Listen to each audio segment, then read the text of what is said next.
right, so you knocked on the door, you got permission from Farmer Bob, and you're accessing the woodlot that you want to hunt, and you're good to go. So now we're gonna go into like stand location choice, because stand location choice is very, very important, and there's some factors that you want to key in on to help you be successful. So here, this is our big woodlot. Up here, we have kind of like a fence line or a finger kind of jutting off this way, and we have another one continuing over this way. This is our big field that we're calling into, and then here is our stand location. So stand location is going to be indicated by the wind. So if the wind is coming directly at your face, then that's fine. You don't want to have your wind blowing into the woods. You're never going to fool a coyote's nose, okay? There's smart and dumb coyotes, but you're never going to fool their nose. You don't need to be scent free. You don't need to not do this or that. They're going to smell you. You're just going to smell like a slightly less stinky person if you're completely scent free, but they're still going to make you. They're going to be able to smell like the CLP on your rifle. They're going to be able to smell everything. So you're never going to fool their nose. You always got to play the wind. Again, some coyotes just blow the wind off and some don't, but I always plan for wind. So if you have it's called a north wind, you're good. You're not blowing into the woodlot. What I like to do is I like to give them a little bit of wind. What I've seen is a lot of times, say the wind is blowing from the north, they may just come out here and hang up, or they may come to the corner and hang up. They don't want to commit because they have no way of accessing the downwind side that they feel safe. So I like to give them a little bit of wind. So let's just say the wind is blowing from the west and it's blowing right across here. So here's our wind direction.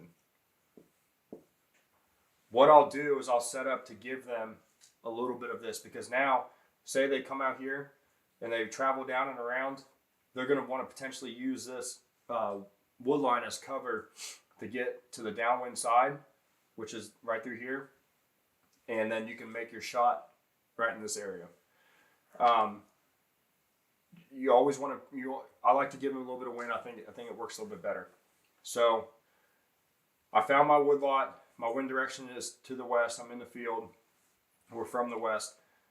And then stand location. Stand location is going to be indicated on your ability to get into that location. If I have a good travel route, say some barns and some stuff down here, I could potentially stack that cover and get into my stand location. Ideally, there is some sort of like outcropping of trees over here or some other stuff to hide your silhouette to get into, and then now that's good to go. But say we don't have that, we're in the middle of a field, we got a stand location just out in the middle of this field.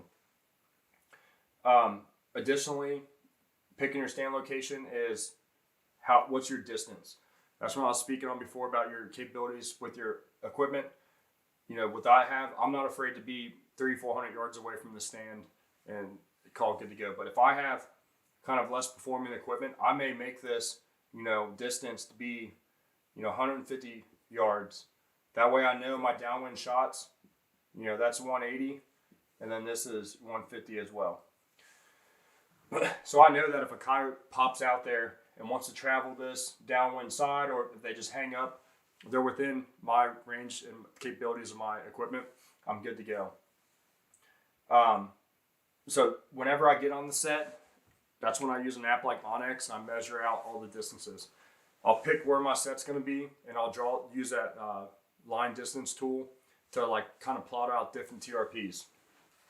So when I come into a set, I may go ahead, before I even get there, I'm going to set up here, and I know this is 150, that's 180, sorry, I already wrote that, 150, 180, 150, and then I may call this one, 220. So I know all those distances. That way, if I don't have a laser rangefinder, I already know what I need to do. So if a coyote's here, I can hold center, hold center, hold center. If one pops out this way and he hangs up or he's cutting out this way, I know maybe top it back. Instantly, I already know what my holds are supposed to be. And then everything in this bubble here is going to be just, hold center and let it rip. So I identified my woods. I got a wind direction. I got a stand location. I move into my set and I get set up and I have all my TRPs from my different ranges. I like to give them a little bit of wind, so I give them a way to access the downwind side by giving them this wood line here, or this little tree line here, but it doesn't always have to be that. It can be, as I spoke before, it could be a change in elevation. This could be, you know, going downhill here, and it kind of snake through here as low ground, and then start going back up hill here.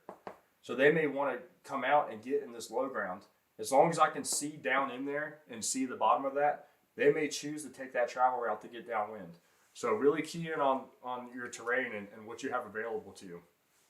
Again, I've had coyotes just come hauling in on super flat terrain, come right to the call and not care. I've had them run completely from the downwind side, but you always want to have the ability to see your downwind side.